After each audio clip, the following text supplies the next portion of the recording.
Hola, ¿cómo les va? Tanto tiempo. Bienvenidos a mi canal de Química al Infinito. En esta oportunidad vamos a hablar del tema de equilibrio químico. Vamos a ver de qué se trata esto. Hay gente que le cuesta bastante estos planteos matemáticos y entender de qué se trata cuando hablamos de equilibrio químico en química. Bueno, acá vemos algunas fotografías de Le Chatelier. ¿Quién será esta persona que ha desarrollado todo este tema del equilibrio químico? Y estos gráficos que vemos curvas que descienden, curvas que ascienden, ¿sí? En el tiempo, en cuanto a la concentración. Bueno, ahora vamos a estudiar un poquito de qué se trata todo esto. Vamos a explicar primeramente que existen dos grandes tipos de reacciones químicas en química: las reacciones irreversibles y las reacciones reversibles. ¿De qué hablamos cuando hablamos de reacciones irreversibles? Aquellas que no pueden volver para atrás, que es atrás y que es adelante. Una reacción química la escribimos como una mezcla de reactivos que van a producir sustancias distintas que van a ser productos, pero que van a tener la misma composición de átomos que los reactivos que le dieron origen, nada más que se van a transformar en sustancias nuevas, con características nuevas, con identidades nuevas. Vemos acá que este tipo de reacciones se escriben en un solo sentido con una flecha, de izquierda a derecha, o sea, de formación de reactivos hacia productos. Tiene una sola dirección la flecha. Esas son reacciones irreversibles. Aquí vemos una reacción de neutralización, ¿sí? Un hidróxido de sodio con ácido clorhídrico que se neutraliza formando la sal, el cloruro de calcio y agua. Hay otras reacciones irreversibles más comunes, por ejemplo, la combustión de madera. ¿Sí? Uno tiene madera y tenemos fuego y tenemos oxígeno.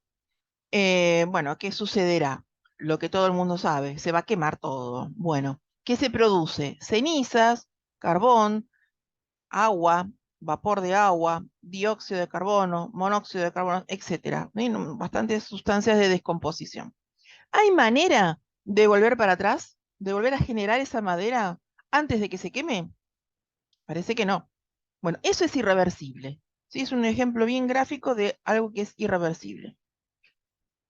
Hay otras reacciones a las que llamamos reversibles, que es posible encontrar cierta concentración de reactivos y productos en el mismo recipiente conviviendo, ¿sí? Y que no cambian en el tiempo, o por lo menos en el tiempo que uno va a medir esa reacción, ¿sí? Permanecen constantes. Cuando hablamos de concentración, a partir de ahora vamos a hablar en química de concentraciones molares exclusivamente, ¿sí? Moles por litro de solución. Entonces, aquí lo que se observa es que dice concentración en el eje de las y en el tiempo pueden ser minutos, pueden ser horas. Vemos que estos gráficos al principio tienen cierta pendiente. Eso quiere decir que varían en el tiempo, ¿sí? Va descendiendo, digamos, va consumiendo, ¿sí? Los reactivos a medida que van apareciendo los productos. En este caso tenemos uno solo, el ácido iodídrico, ¿sí? Hasta que llega un momento, ¿sí? El tiempo de equilibrio es un tiempo de corte, a partir del cual las concentraciones de reactivos y productos permanecen constantes. A ese punto se llama punto de equilibrio químico, ¿sí? Esto está fuertemente gobernado por la temperatura y por una relación entre las concentraciones de productos y reactivos a los que vamos a llamar constante de equilibrio. Eso es un cociente numérico que surge de multiplicar las concentraciones molares en el equilibrio, no cuando varían, cuando están constantes, de los productos dividido el producto de las concentraciones molares de los reactivos, cada uno elevado al coeficiente estequiométrico que corresponda según el balance de la reacción. Este número depende fuertemente de la temperatura y cambia con la temperatura, así que está definido y estudiado a ciertas temperaturas. En general, las tablas figuran a 25 grados, a 20 y creo que a 4 o 0 grados centígrados. Bien, ¿qué quiere decir esa K? Kp o Kc se llama Kc cuando está expresada en concentración molar y Kp cuando hablamos de gases y están expresadas en presiones parciales. ¿Sí? Esas constantes, esas relaciones de productos y reactivos, no va a ser este caso que vamos a tratar acá, pero sepan que también hay una conversión entre Kp y Kc que tiene que ver con la constante universal de los gases y la temperatura. Bien, si K es más o menos 1, quiere decir que hay más o menos la misma relación entre reactivos y productos, ¿sí? Los cocientes, digamos, la relación entre el numerador y el denominador son parecidas y ese cociente da alrededor de 1. Si K es muy grande, el numerador es grande, ¿sí? El numerador, ¿quién estaban? Los productos, o sea, hay mucha producción de productos y bastante consumo de reactivos. Y si K es chiquita, quiere decir que hay muy poca producción de productos y ha quedado remanente bastante reactivo. En la zona de equilibrio estamos hablando, en esta zona donde está constante, no estamos hablando de esto. Donde hay variación, acá no estamos hablando. Estas K solamente es donde las curvas están derechitas, ¿sí? Están constantes. Bien. Cuando estamos en una situación que está fuera del equilibrio, vamos a hablar de Q, no de K. Digamos acá, en esta zona. Entonces, es bueno estudiar esa parte porque vamos a poder predecir qué tan lejos o cerca estamos de ese equilibrio y qué hay que hacer para poder volver a restablecerlo. Entonces, también nos van a dar un número, ¿sí? Porque también son las relaciones entre las concentraciones molares de productos y reactivos, y cómo lo comparamos, digamos, con la constante de equilibrio que es K. Si estamos en una situación en que son parecidas, bueno, estamos muy cerca del equilibrio, ¿sí?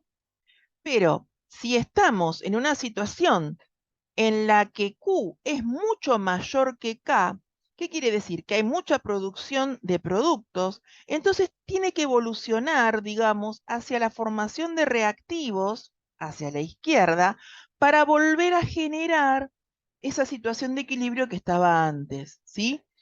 Y si K es muy chiquitita respecto de K, si Q es muy chiquitita respecto de K, quiere decir que hay bastante reactivos respecto de los productos.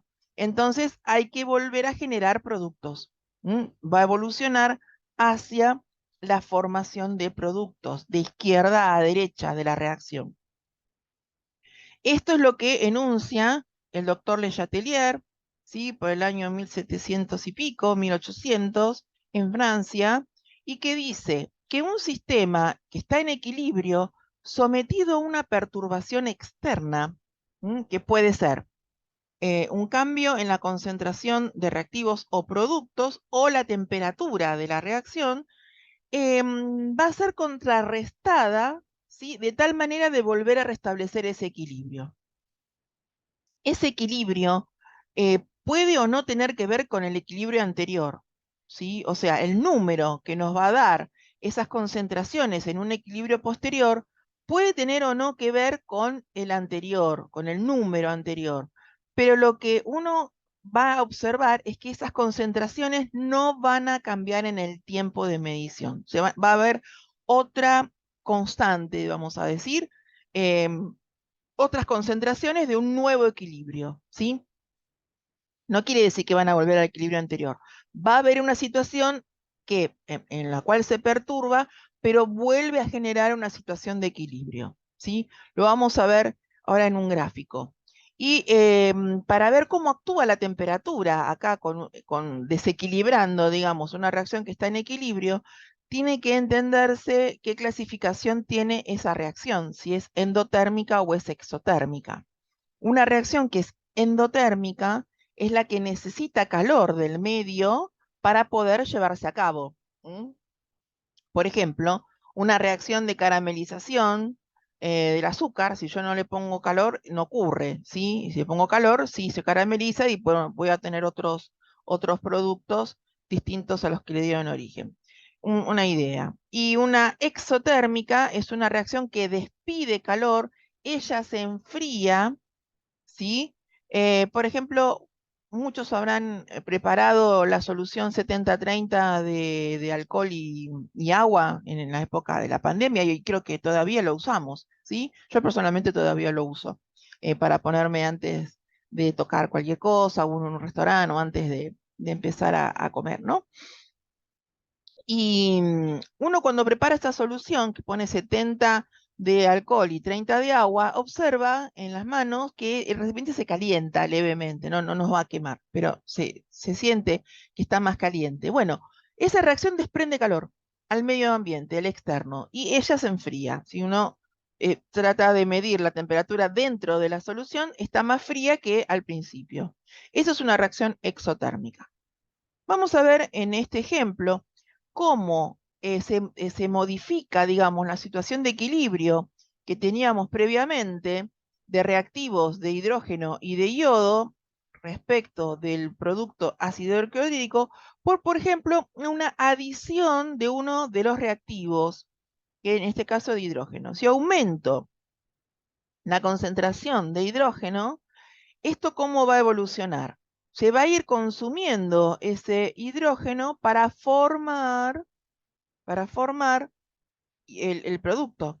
De tal manera que en un tiempo determinado, la situación vuelve a un equilibrio, que no es el anterior, es otra concentración, porque acá había más, agregamos más, pero se vuelve una situación de equilibrio. El número va a ser distinto, pero es un equilibrio al fin.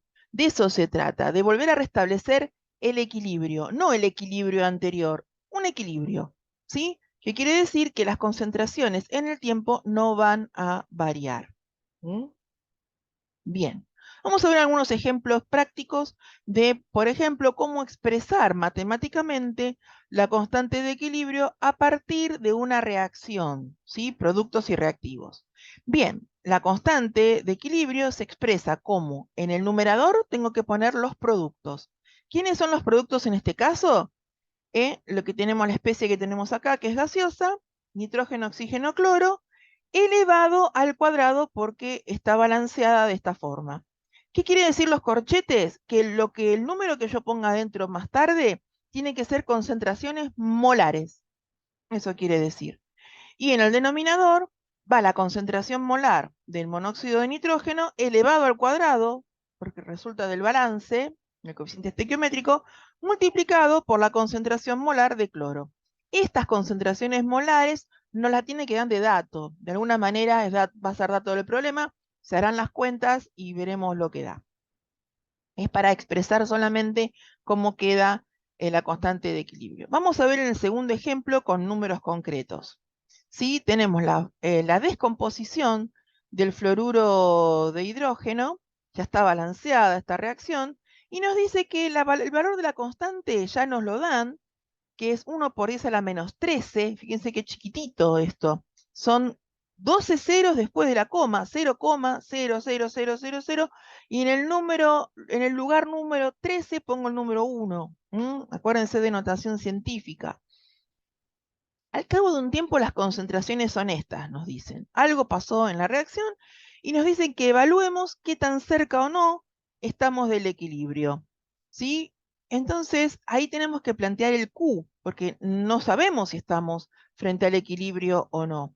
Entonces, acordémonos, el Q era la expresión la misma que K, pero en situación que estamos fuera del equilibrio. Concentraciones molares de productos dividido concentración molar de reactivos elevado al cuadrado en este caso ahí. Bien, datos del problema, 1 por S a la menos 3, 4 por S a la menos 3, dividido 0,5 y acá, ojo, hay que elevar al cuadrado. Este número nos da 1,6 por S a la menos 5. Claramente, muchísimo más grande que el 10 a la menos 13 que teníamos antes. ¿Qué quiere decir? Tenemos un Q mayor que K. Hay mucho producto. Entonces, ¿qué va a suceder? La reacción tiene que evolucionar hacia la formación de reactivos para volver a establecer un equilibrio. Cuando Q es muy grande, hay mucho producto. Acuérdense que está el numerador grande. Bien, vamos a repasar esto entonces. Cuando Q es muy grande, la reacción ocurre de derecha a izquierda. Tengo que volver a formar reactivos porque hay mucho producto para volver a restablecer un equilibrio. Si Q es muy chiquita, quiere decir que hay mucho reactivo. Entonces tengo que formar productos para volver a establecer un equilibrio. Y si eso es más o menos parecido, estoy cerca del equilibrio, que es el caso que estamos viendo ahora. Bueno, espero que les haya gustado la clase, que hayan podido comprender este tema que no es sencillo. Pueden escribirme comentarios, sugerencias y no olviden suscribirse a mi canal para tener las novedades al día. Un beso grande para todos y nos esperamos prontito.